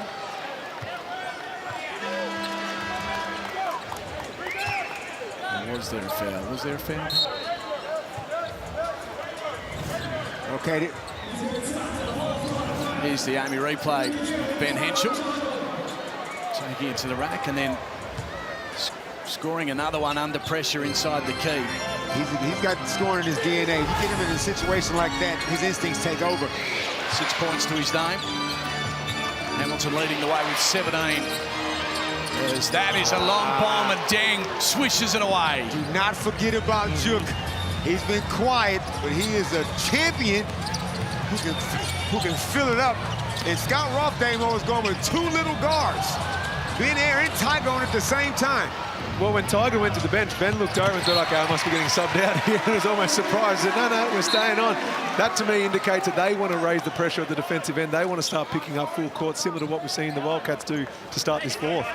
So Ben Henschel's been really good to start this fourth term. He got his hands in there to stop Hamilton from going all the way to the rack. Still 4 points, though. Deng again. That time, Jones will gather. Just looking a little nervous, Mason Jones, rushing his passes. It's not coming as easy as he would have liked in game 1 in the NBL. Long pass into the corner, puts Doolittle under pressure. He'll take on Deng. He likes to muscle his way in, and he'll get the 2 and 1. That's his game. And you mentioned Mason Jones. Yes, he's taken a while to get into this game, but let's not forget that Christian Doolittle last season was first team All-NBL. He had donuts in back-to-back games for his first 2 games as a Wildcat. Sometimes you just got to get accustomed to the way the game's played. Your teammates, the refereeing, whatever it might be. So I wouldn't be getting too down on Mason Jones just yet. Sometimes it's in the head as well. I think you mentioned it before. He's trying to just fit into the team as opposed to being the G League player and the MVP of the grand final. Yeah, you can tell he's trying to find his comfort zone with this group. And it'll come. And when it does, it's going to be an explosion. But to your point about Christian Doolittle, like I learned a couple of years ago, like when he first got here and had that slow start, and everybody's kind of critical, I thought, let me just be patient. So I'm going to give every import the benefit of the doubt for a few rounds. 1 point that margin. Whittler got the job on Hamilton. And the star of the second half. Hand back to Hamilton. Whittler on his toes. He knows the big job he has. Magnay for 3. Looked good out of the hands. Couldn't make it go. Does he keep it alive? This is good. Another offensive rebounds. Something they lacked on Thursday night. A little pass inside alley-oop's good. Magnay finishes in off the glass. That is great basketball. That pick and roll's been a nightmare all night for the Perth Wildcats. They've got the response at the moment, the visitors. Doolittle. First it was Henschel, now it's Doolittle. They're the 2 keeping the Cats in the game right now with 7 remaining. And this is why you got to get guys the ball in the areas of strength. Like Christian Doolittle on the three-point line, yes, he's capable of making a three, but when he faces up 15 feet out and puts the ball on the floor, he is just going to grown man you to death. He's going to get to his spot, take his time, his turnaround jumpers, and he's extremely efficient when he's playing like that. Let's head courtside. Annalie Maley. Do you reckon down in Tassie they're just teaching the hostage dribble and nothing else? Because when they're coming off them screens, they're putting their defender into jail.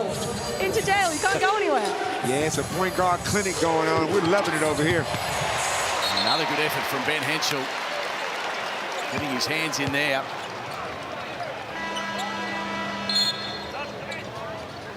Josh Bannon checks back in for Juk. Juk Ding came on, gave him a quick little burst. And Damon, this is what we're going to see this year. We're not going to see a lot of guys playing a lot of long minutes because there's so much talent. I mean, you got to play guys. This is why I'm going to scream till I'm blue in the face. We got to get more teams in the league. Oh, I'm with you on that. There is no argument from me. I would love to see 1, 2, 3 more expansion teams because the depth is there, both with Australian talent, New Zealand talent, and then obviously the quality of imports. We're getting a bit of a showcase of it tonight. Here's Tiger Campbell up against Mason Jones. Feeds it out to Bannon now. They go to the post. Magnay against JLA. He'll get his third, and Magnay will score as well. Jalualachua with 2 early in the game. He's done well to stay out of trouble until now. He's got the 3. Will he stick with him? Yeah. Unless he's fatigued, you're leaving him out there. 61-58 that score. This is a spot that Magnay got to get better at. Because if you're going to go to him on the box and he's going to draw fouls, he's got to be able to make his free throws. That's the one area he struggles with. 6 remaining. Lots of body contact there. Doolittle tempted for the shot, hesitated. Now it's Windler's chance. And a great steal. Johnson to Bannon. He'll take on Windler. He slips and a travel. Travel was called on that occasion. I thought you could slide in here. You can't have let you slide in here. Now they call it travels. We'll have a look. Amy replay. In he goes. Stepped on his foot. Stepped on his foot. Yeah. Lucky he didn't turn an ankle. So we got a timeout for the Perth Wildcats. Bannon is really disappointed with that one. 61-58. Gee, Tassie have been good, haven't they? It's a tough environment in here, and they've been very good defensively. Considering the coach only knew 5% of the opposition, they figured him out pretty well. They've done very well. Tangerine timeout. We'll take a short break. 61-58 is the score.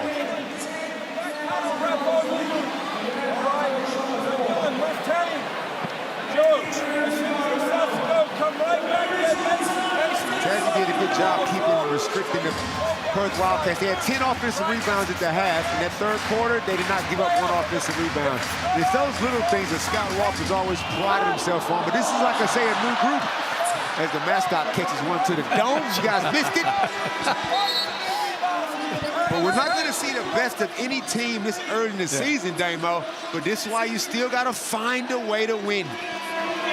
These are the important ones, aren't they? Especially even for Tassie, not so much more than Perth, but Tassie losing one at home to start their season against Melbourne. They've got a long stretch on the road. That'll really test them if they go 0-2. And typically when you hit the road, obviously it's at a disadvantage because you're playing on someone else's home court, but you also wonder, this early in the season, is playing one game already a benefit to you because you've got that little bit of chemistry under you?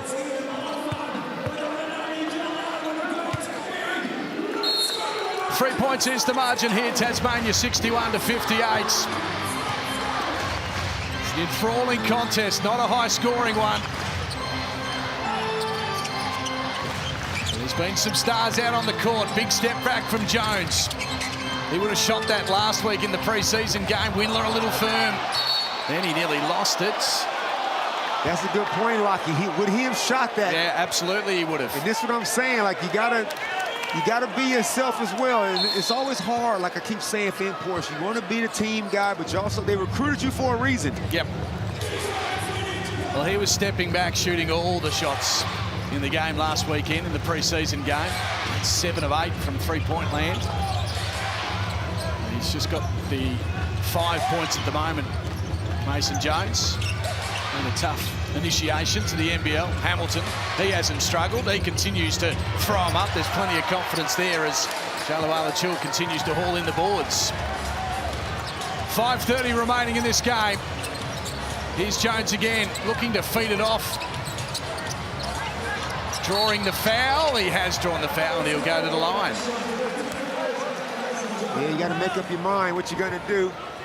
That was one of those shots that if you don't draw a foul right there, nobody else touched the ball. And I'm happy for him to be aggressive, Damo, but you initiate the offense, but when it comes back to you, now be yourself. Yeah, the no-pass offense, you're really backing yourself in there, so credit to him for playing with some confidence, but you've also got JLA there, who's one of the best players on the floor right now. You almost want to run some sets for either he or Christian, because both of those players have got it going. So, Jones, you can get it going in another game. 5 minutes to go in the fourth quarter. Let's go to Christian and JLA, even Benny, who've shown in this quarter they can put points on the board. Make sure you download the new NBL app. It's absolutely fantastic. Keeps you up to date with all the news on your phone first, all NBL. The NBL 1 as well, the WNBL. Free to download. There's the QR code. And of course, download it free. NBL app from the Apple Store or Google Play right now. Enjoy all the stats, the contents of every league here in Australia. We're looking after you. As we've got a one-point ball game. As Hamilton continues to be the main man on offense for Tassie. It's just one-on-one at the moment. He did shake off Dylan Windler and went with a little floater as well. And what they did different that time in the ball screen, they put David Johnson to let him set the screen, because now you don't want to double off of him. As before, it was like Magnay or Josh Bannon. A little foul there for Magnay. That was close to being a good block. JackJumpers lucky to reap the rewards of Dylan Windler charging towards the basket. Fell into his hands pretty much. He'll go to the line. Magnay's got to go dry up some blood as well. Yeah, he's only got a couple of fouls, I think, so he should be okay.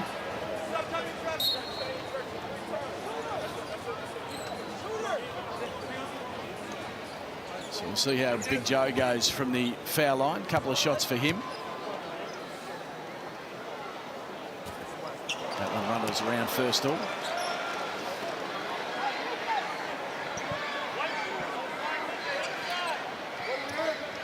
JLA is on 14 points, 13 rebounds in 23 minutes of action.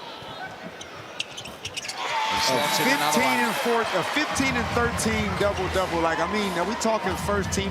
It's going to be hell, Damo, picking the first team this year. Yeah, it sure will. Still plenty of basketball to come, though. 2 points to margin. Need a little bit more of JLA.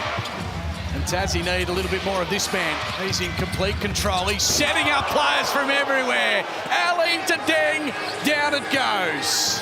Damo, they put Tiger Campbell. They let little Tiger set the ball screen. The little Tasmanian Tiger ball screen completely bamboozled the Wildcats on that one, which led to the alley-oop dunk. JackJumpers strong under the basket. Henschel off balance, sending it towards the rack. Didn't go. The purist in me, Damo, says, do it again. Yeah, go back to it. Go back to it. So now Hamilton with ball in hands. He's been destructive in this second half. Feeds it out. Tiger Campbell shooting away. Mason Jones took the board. Doolittle now on the break. They look inside. It wasn't on. Jones says no. Feeds it to Windler. He just shoots away. That was rushed. And it was shorts. I think it was on JLA 7 feet tall. Just throw it up there. Lob it into him. He's calling for it. He was saying the same thing just then. So 65-61 is the score here in the jungle. Still Tassie leads at 3:33 remaining. Tangerine timeouts.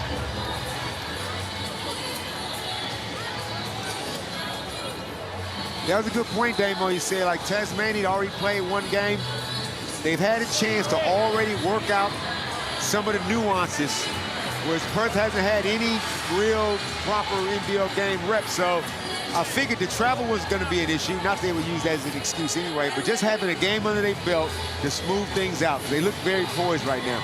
I don't know whether they've got time to show Scott Ross' comments post-game against Melbourne United, but simply he came out of the Melbourne United game and said, I know nothing about the Perth Wildcats. I have not studied them all. Let's listen in and we'll just get your assessment now that it sits at 65-61. Well, you're absolutely right, and I have no idea who's on Perth roster or anything because I don't follow the NBL stuff. So I'll get all that stuff loaded up on my computer tomorrow morning and watch on the flight over there, but I couldn't tell you 2 cents about Perth. I haven't seen them play this year. I got no clue. When Scott Roth starts studying teams, they're going to be a very good team because they're leading at the moment by 4, and he hasn't studied them coming into the game. Won a grand final, lost a grand final, been there, done that. I think he knows what he's doing. Maybe he doesn't need to study as there's a turnover down the other ends. And there'll be a foul against the JackJumpers. And Mason up and about trying to inspire his teammates. 3.5 to go in the 4th. This is winning time. Certainly is. So 4 points to margin. 4 fouls to 2 in this quarter. So you go to JLA now just for the next 2 minutes or so. Just try and put the heat on him a touch. And I'm going to run my stuff. I'm going to get the ball going from side to side, but it's going to end up with JLA having the ball. He's certainly the man that's been scoring. We've got 15 points for Wildcats. Doolittle on 12. On the flip side, Hamilton has been superb, 19, and Josh Bannon also very consistent, 13. Magnay with 10. Jones passing it off to Windler. He's going to have to go to the rack here because it's 3 seconds on the shot clock. A little fade away off the glass. That's what the Cats fans have come to see. There he is, Damo. That guy right there that just took that shot, that's the guy they recruited. Yeah, and I take back what I said only a minute ago. Go for it, Mason. Keep backing yourself in. Can Tassie respond here? They've had all the answers in this game. Tiger creeping around. Bannon, the high looping shot. Be patted down by Wildcats and Henschel. Little reaching in from Hamilton. Jones says, give it to me. Magnay went against him. He turned his back to him and Jones said, I'm taking it all the way. He draws the foul and he'll go to the line. The foul on David Johnson on that occasion. Slow to get up, Mason Jones, but when you've got foul shots, you're getting up very quickly. Yeah, you got to get your rest. Yeah. Now, that is a shot that Josh Bannon can make. He made 2 threes, at least 2 in game 1. I would have liked to see him just make that extra pass. Yes, he's open, and it's hard because everybody can score. But you got a guy next to you that's already scoring. We can still score at the back end of it, put it back in the Tigers' hands and say, let's get in the pick and roll situation. I'll back you to make the right read, and Bennett can still be involved with the ball in his hand at the end of the shot clock. So a bit of pressure on the Perth Wildcats. History says they like playing at ROC Arena in their first game. The Wildcats have won their last 10 season openers at ROC Arena. Last time they started 0-1 was a loss to New Zealand back in 2014. So a little bit of history on the line for the Cats here inside the jungle. And Perth has done a good job. They've gotten Tasmania JackJumpers on 5 team fouls. So for the next 2 minutes and for the rest of the game, they should be going inside, attacking the hoop, getting in transition as often as possible and really putting the pressure on the referees. First up miss for Mason Jones. He scores his seconds. Every play crucial now. Hamilton against Henschel. 2 big boys now in Bannon and Doolittle. Bannon's liked his chances up against Doolittle. Good move from a young man on the rise. He tried to pass it to everybody and nobody could get open. Up against Doolittle as well. That is no mean feat. The big body of Doolittle. And he responded the other ends. Sometimes it gets a little personal. Henschel nearly travelled. Now the do with 6 seconds on the shot clock up against Johnson. Pass along the baseline, stolen. Hamilton's been by far Tassie's best player. He's done it at both ends of the court. Can he lead him to a victory here? He's got 19 points. Ball in hand, under 2 remaining. JLA steps back on him and swish it goes. Wow. He called the head tap. He called for the ball screen. JLA switches. and he just put the smoothest of jumpers in his face. That was superb. Another step back, Jones. A little shorts. Here's Hamilton again. Just pushes Windler out the way with another floater. The man is on fire. What a player. Damo, was that the dagger? I was going to say, you want to see what he's going to bring tonight. You must be liking everything he's producing. Hamilton has been absolutely brilliant from the start of the game through to what we're seeing right now in the Amy replay. That step back three was beautiful. And then some players in this situation, time and score, they might pull it out. He said, no, 1 on 2, I don't care. I'm getting to the rack. It's only 2 of them I can score on these guys. Fair to say we have 2 brilliant Bryces in this competition now. He's had a great start to his season already. He had 24 on Thursday night, and he's got 24 now. Hamilton is leading his team to a big victory here. Cats will need something special, 72-64 with under a minute and a half to go in this game. Scott Roth has great decision makers out of the ball screen. Tiger Campbell, Bryce Hamilton. And they're not trying to reinvent the wheel. They're going to their strengths and relying on them to make good decisions. Everybody else is just pitching in. Josh Bannon, Will Magnay, Majuk Ding, Nick Marshall, everybody else pitches in. But those 2 guys, those main guys out of those ball screens, they will make your life easier. So good job by Tassie by going to their strengths. Can he finish the job now? That's the big question. As we said, Tassie have a tough little run here. A win would really give him confidence with Illawarra away, Brisbane away, Adelaide away. It's a tough ask, but under this man, Scott Roth, anything can happen. He's a super coach. He puts together great rosters. Here's Jones, feeds it to Henschel. Winds his way through the key with a little floater. Nice response. Need to stop here now, Perth. Tiger has it. Demands Hamilton to come and get the ball. Henschel nearly steals it. Hamilton now loose inside the key. Another floater. I don't know what to say no more. The degree of difficulty on that shot. Let's not take that shot for granted. As we see a response with a 3. Jones with the 3. Beats Perth's lowest score of last season. It was 68, but still 5 points in it.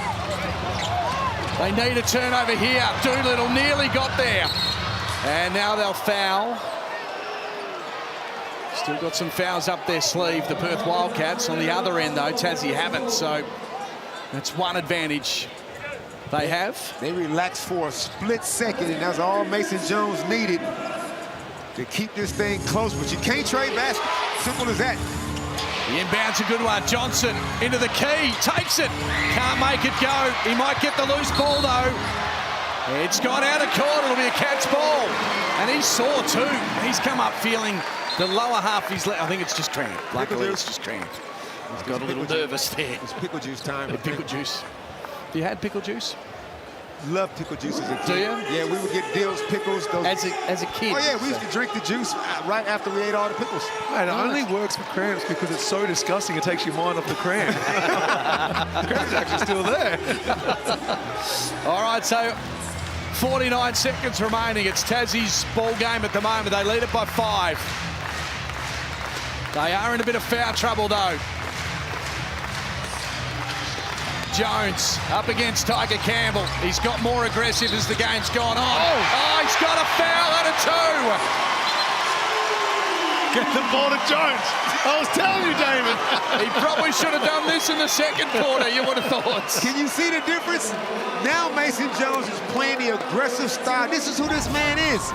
He's been pedestrian for the majority of the game, and then he just decides, I can score better than you, better than most of you out here. And one, putting Tiger Campbell in a bad spot. He goes to the line. It's a bit of a chat to Tiger Campbell. You see how the foul shots are for Mason Jones. He drops it in. Still 40 seconds. 2-point ball game now. It felt like Tassie had got the job done. Not the case. Hamilton, though, the star of the show so far. Says, get out of my way. Set a screen and let me go at it. Little crossover. Elbow. 2 points. Doesn't go. Magnay working hard. Stolen out of his hands. Bannon falls over the top of it. Doolittle kicked it. The refs will chat. It'll be a Tasmania ball. John really jumping around everywhere. Josh Bannon was on the floor doing all the dirty work. We have a look on the Amy replay. Damon, you called this one. What are you calling, Damon? Yeah, it was incidental, but Christian Doolittle actually stepped on the ball. Stepped on the ball. You got to call that. Now with 20 seconds to go, Damo, 14 on the shot clock. You just play it out. Give yourself 6 seconds. Yep. So here we go on the Amy replay. Right there. Yep. There's Doolittle. On his foot, it goes. If you're Tassie, you don't get cute right here. Give the ball to Bryce. Yep. Get We've out of the said that way. a lot here. Yeah, I know, you're used to hearing that, I'm sure. Get the ball to number 0 and let him make a decision. And then you got to defend. If it goes in, game's over. But if he doesn't, then Perth got a chance to go for the win. Tangerine timeout, so you milk as much of the clock as possible here with Bryce ball in hands. Yeah, spot on. You're trying to use it. You're trying to shoot with 1 or 2 seconds left on there. So even if it misses, by the time the Wildcats get the ball and start running down and the Cats have got a couple of fouls up their sleeve as well. Here's tomorrow's game. It's going to be a beauty. Melbourne United up against the New Zealand Breakers. What did you make of Melbourne earlier this week? Oh, to be honest, no surprise. Yeah. They're so well coached, so well drilled that you replace a few players, bring some new faces in. It doesn't really matter. They're systematic. The players they got, no Chris Golding, correct? Yep. To still put on that type of performance, in particular when it mattered, because they didn't have things go their way the whole 40 minutes. But just the impressive, well-coached, well-drilled team. Yeah. When they send out the who's going to win the title, who's going to be Coach of the Year, I just write Dean Vickerman every time because you just know that he's going to do a good job every year. He's recruited well. Again, Finn Delaney comes in, Fabian Krislovich. I'm liking the looks of Dash Daniels and the minutes that he got the other night. All right, so 20 seconds, 2 points the margin. It's Tassie's ball from the baseline. Hamilton with the inbounds. Big game. It's only round 1, but every win counts. Looks to pass it in. Plenty of bodies flying around. Magnay trying to get it to Hamilton. It will get into his hands. You don't need to foul. Stepped over. You don't need to foul. And the foul was there. Well, they got a foul to give, but now you can use the whole shot clock. But now you just got to keep fouling out, Damo. Yeah. I would have played that straight up.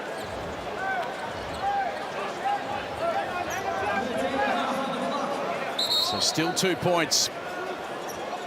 That may have been called from the bench out of that timeout. Is there? We're just going to play the free throw game. So we're one early. We'll get our fifth. Foul the right guy. John really was very happy though. Magnay coming out. Scott's like this. You're not about to foul Will. You got to run to the bench to foul Will. A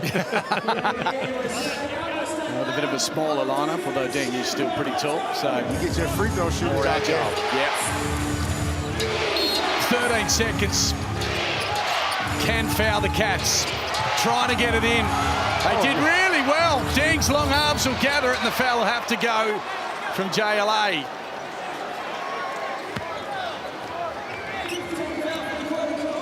He's got 4 to his name. Doesn't really matter now with 12 seconds remaining.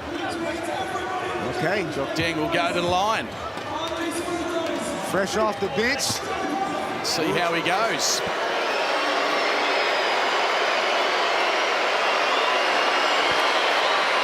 The first one swishes. Makes it a 3-point ball game.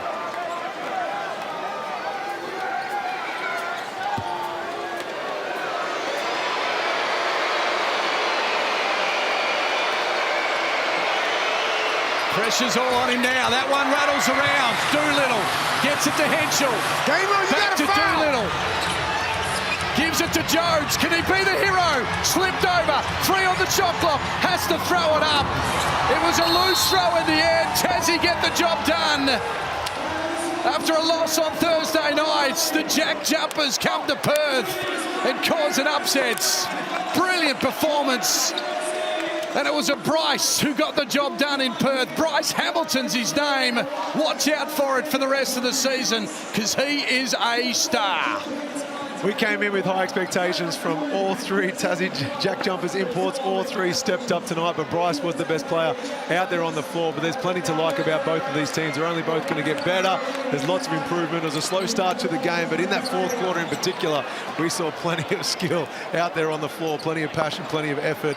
In the end, though, 3 points in favour of Tassie. 75-72 was the score, and Hamilton with 26 points to his name, coming off a 24-point game against Melbourne United. And of course Joe Luala-Chul was a star. He had 15 and 14 as well, so he'd be happy with his performance. Not happy with the final result though. That's a massive win. I've mentioned it a couple of times, broken record, apologies, but they're away for a couple of weeks in a row now, so, or a couple of games in a row, so to get something like that just builds that confidence for this team. Huge. Now that is a classic Tasmania JackJumper. You'll probably hear Scott Ross saying in the post-match presser, grit and grind.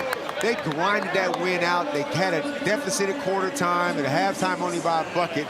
But that is a classic Tassie win, and that style of play travels. So even if you do go on the road, if you can defend, keep that score low like this. This is a kind of abnormally low, Damon. We're going to see higher scores than this. But for the most part, they controlled the destiny, I guess, of that game, the way they defended, and obviously they put the ball in their best players' hands. So the final tally, as I said, 26 points for Bryce Hamilton. And he had also the 6 rebounds and 5 assists. He's with Annalie Maley right now. That game came down to the line. How did it feel out there being you tonight? You were cooking, felt like you couldn't miss much. It felt good, you know, just working. You know, my teammates and coaches give me confidence to play my game, so I'm just thankful for them. And you guys had a long road trip. Like it was a long flight to get out here. What does a game like that on the road mean for your group? It means a lot. You know, it's tough to win in this league. We felt like we gave one away at our home, and we knew we had to bounce back and get a win against Perth. Damon was talking about your scoring ability, but that floater is something that Dee was talking about the whole night. That's hard to guard. And do you think that anyone in the league is going to be able to stop that? I mean, I'm going to just keep shooting it until somebody stops it. You know, I'm just play my game and do what the team needs me to do. Okay, well, good job. Thank you. Yeah, well done to Bryce. He is our Foot Locker player of the game. And of course, our player will receive $250 Foot Locker gift cards, so he's going to get a fair few of those. Oh, I reckon. yeah. He's going to be making some purchases. He's going to be spending up big at Foot Locker. Don't you worry about that. We might head back to Annalie now because she got another star, Josh Bannon. He is a youngster who is on the rise. He's with Annalie now. You've had 2 solid games now. Your rebounding presence and the way that you play D. What does your role feel like in this group right now? My role is just to come in and impact the game however I can. You know, coach just made it do whatever you can to help us win. There's a number of different things on any given night. It could change. I feel like I played far from my best basketball yet, but super happy we managed to get over the top tonight. Can't wait to see what you do next. Good job tonight. Good on Josh Bannon, 9 points, 10 rebounds, 1 off the double-double for him. We look forward to seeing more of him, and we'll look forward to talking more about this game very soon. The final score, JackJumpers 75, Wildcats 72. Big night inside the jungle.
Welcome back to Perth. It was an enthralling performance in the end from the Tasmania JackJumpers, and one man stood out, Bryce Hamilton. He's the first JackJumper player to score 20 points in his first 2 games played, so setting a little bit of history as the Jackies get their first win of the season, 75-72. And of course, Damien Martin, that's the first season opener loss for the Perth Wildcats since 2014, so they wouldn't like that stat. They wouldn't like it, and I don't like it because my daughter Maggie had a 9th birthday party here at RAC with some of her teammates, including Jesse Wagstaff's daughter, Kensington. I can just see them shattered up there in the corner. First I gave her bad birthday presents, now the Wildcats have lost. Damon, a very quick wrap of this game. That was really impressive from the JackJumpers. Yeah, the Jackies did what they always do. That's what we came to know and learn from them. And if you're Perth fans, do not overreact. They're going to be fine. Mason Jones just needs to be Mason Jones. He's just got to find a better balance between being team guy and being the G League superstar that he is. There it is, Melbourne and New Zealand tomorrow. The basketball action in the NBL continues week in, week out, and you're going to enjoy every single game. Thanks for joining us here in the jungle. The Jackies 75-72.